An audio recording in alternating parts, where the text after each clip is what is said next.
नमस्कार। जय जय श्री सीताराम। भाई बहन के प्रेम दिवस के रूप में प्रसिद्ध रक्षाबंधन का पर्व भारतवर्ष में विशेष महत्व रखता है। इस दिन ब्राह्मण कन्याएं, स्त्रियां भी अपने राजा, रक्षक, गुरु, भाई इत्यादि की विजय की कामना करते हुए उनकी हथेली में रक्षा पोटली बांधती हैं। रक्षाबंधन करते समय मंत्र उच्चारण करती हैं। येन बद्धो बली राजा दानवेंद्रो महाबल तेन त्वाम प्रतिबध्नामि रक्षे माचल माचल। अर्थात जिस रक्षा सूत्र से महान शक्तिशाली दानवेंद्र राजा बलि को बांधा गया था, उसी रक्षा बंधन से मैं तुम्हें बांधता हूँ जो तुम्हारी रक्षा करेगा। हे रक्षे, रक्षा सूत्र तुम चलायमान न हो, चलायमान न हो। श्रावण उपाकर्म तथा रक्षाबंधन का उत्सव अपराह्न व्यापिनी पूर्णिमा वाले दिन किया जाता है। इस दिन प्रातःकाल स्नान ध्यानादि करके सर्वप्रथम नित्य पूजन, उपाकर्म तथा श्राद्ध करते हैं। इसके उपरांत अपराह्न काल अर्थात मध्य दिवस के बाद रक्षाबंधन उत्सव मनाया जाता है। इस उत्सव को मनाने के लिए घर के आंगन को लीपकर एक चौकोर मंडल बनाया जाता है। इसके मध्य में एक चौकी स्थापित करके उसके ऊपर राजा, रक्षक, गुरु, भाई, पति इत्यादि को बैठाया जाता है।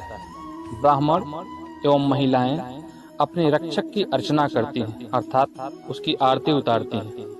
तत्पश्चात दाहिने कलाई में रक्षा पोटली बांधती हैं। इस प्रकार सर्वत्र प्रतिस्पर्धाओं में अपने रक्षक की विजय कामनाएं करती हैं। ब्राह्मणों तथा बहनों को प्रसन्न करने के लिए उन्हें यथाशक्ति दान दिया जाता है। भविष्य पुराण के अनुसार रक्षा पोटली के बंधन को सर्वप्रथम इंद्र पत्नी सची ने राजा इंद्र की कलाई पे बांधा था, जिसके कारण वे राक्षसों से युद्ध में सदैव विजयी रहते थे। रक्षा पोटली बनाने के लिए एक रेशमी या कपास के वस्त्र में अक्षत, गौर, सरसप, सुवर्ण सरसों, दूर्वा तथा चंदन आदि पदार्थ रखकर बांधकर विधिवत प्रतिष्ठित किया जाता है। रक्षाबंधन के मुहूर्त निर्णय के समय भद्रा का विचार करना अति आवश्यक है। धर्म ग्रंथों के अनुसार भद्रा में तथा प्रतिपदायुक्त पूर्णिमा में श्रावणी कर्म अर्थात रक्षाबंधन नहीं करते हैं। ऐसा करने पर राजा तथा देश को हानि होती है।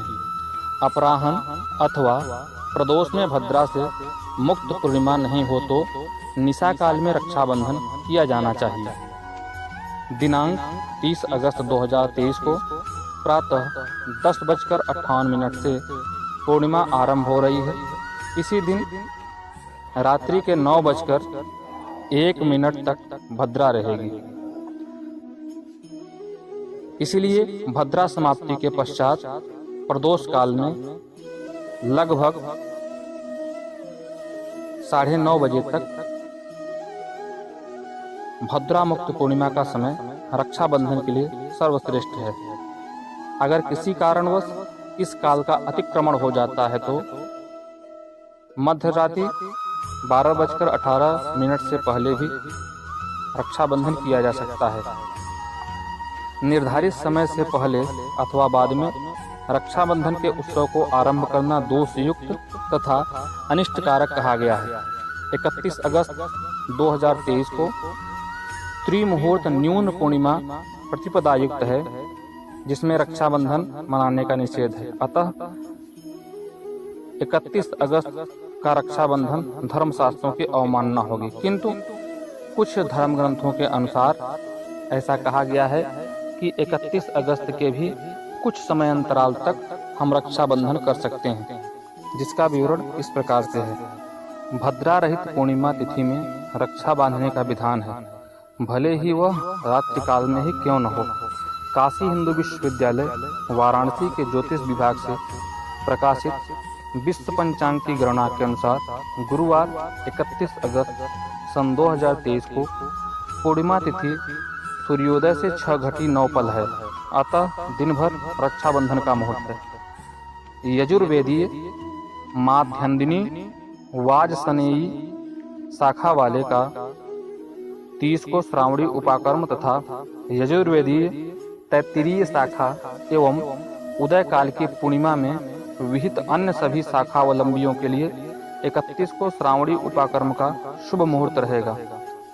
सर्वमान्य रक्षाबंधन का समय 30 अगस्त की रात्रि 9 बजे के बाद अर्थात भद्रा के पश्चात रात्रि काल में तथा 31 को संपूर्ण दिन रक्षा बांधना उत्तम रहेगा, क्योंकि सूर्योदय के समय अमुक तिथि प्राप्त हो रही है, ऐसा विद्वानों का मानना है। इसके अलावा भी कुछ और मत हैं विद्वानों का, उसके संबंध में भी हम चर्चा कर लेते हैं, ताकि जो भी हम रक्षाबंधन का कार्यक्रम करें वह हमारे लिए उपयोगी रहे, हर प्रकार से लाभकारी रहे, विजय एवं श्री प्रदान करने वाला रहे। आइए उसके बारे में थोड़ा जान लेते हैं। कुछ विद्वानों का मानना है कि 30 तारीख की रात्रि में 9:02 के पश्चात से लेकर 9:59 तक रक्षाबंधन किया जा सकता है तथा 31 तारीख को सूर्योदय के साथ से लेकर 7:05 तक रक्षाबंधन करना श्रेष्ठ रहेगा। एक बात हम लोगों को ध्यान देनी चाहिए कि भद्रा के विषय में जो हम इतना ज़्यादा ध्यान देते हैं, इसकी आवश्यकता क्यों है?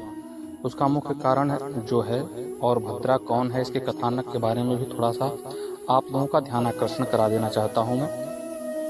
आपको बता दें कि सूर्य की बेटी और न्याय के देवता शनि की बहन का नाम भद्रा है, जो कि अपने भाई की तरह ही क्रोधी मानी जाती है। उन्हें काल के एक अंश का वरदान मिला हुआ है, उन्हें गलत चीज़ें बर्दाश्त नहीं होती हैं, इसीलिए उनके क्रोध से बचने के लिए लोग भद्रा काल में कोई कार्य नहीं करते। इनका अलग अलग स्थान होता है, किसी दिन भद्रा स्वर्ग में रहती है, किसी दिन पृथ्वी में रहती है, किसी दिन पाताल में रहती है। लेकिन जिस दिन पृथ्वी का समय होता है, अर्थात जिस दिन भद्रा पृथ्वी पर रहती है, उस दिन हमको रक्षाबंधन तथा होलिका दहन इत्यादि कार्यक्रमों का त्याग किया जाता है भद्रा के समय अंतराल में। इस बार भी 30 तारीख को पूर्णमासी के प्रारंभ से लेकर भद्रा काल भी प्रारंभ हो रही है और रात्रि के 9:01 तक उसी दिन तक भद्रा है, लेकिन उसके पश्चात भी पूर्णमासी का समय शेष रहता है।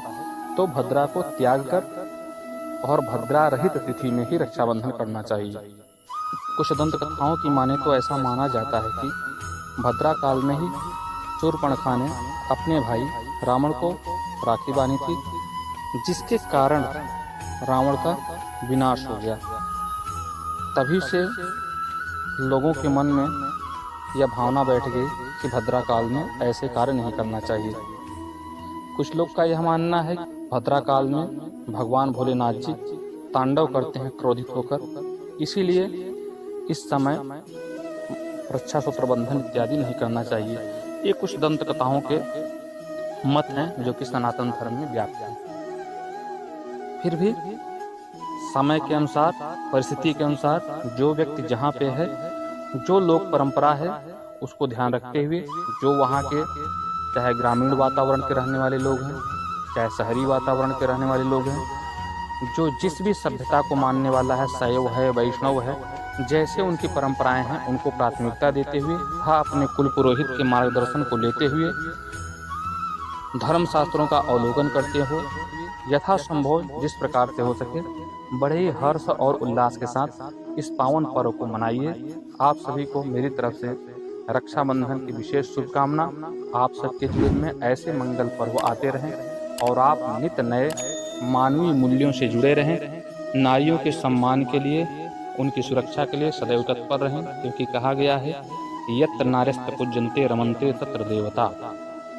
जहाँ पे नारियों का सम्मान होता है वहाँ देवता निवास करते हैं। और जो नारियाँ हैं वही हमको जन्म देने वाली हैं, वही हमको पोषण देने वाली हैं, अर्धांगिनी के रूप में वही हमें सहयोग देने वाली हैं, और बहन के रूप में रक्षा सूत्र बंधन करके वही हमको विजय श्री की कामना करने वाली हैं। लेकिन वर्तमान में जिस तरह से नैतिक मूल्यों का ह्रास हो रहा है, उसको ध्यान में रखते हुए हमें रक्षाबंधन का त्यौहार तो मनाना भी चाहिए, लेकिन उसके साथ ही साथ नारियों की सुरक्षा और उनको सम्मान देने के लिए सदैव तत्पर रहना चाहिए।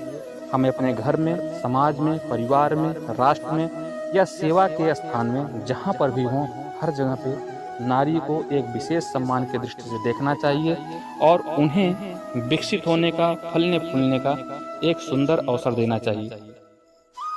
नमस्कार। जय जय श्री सीताराम।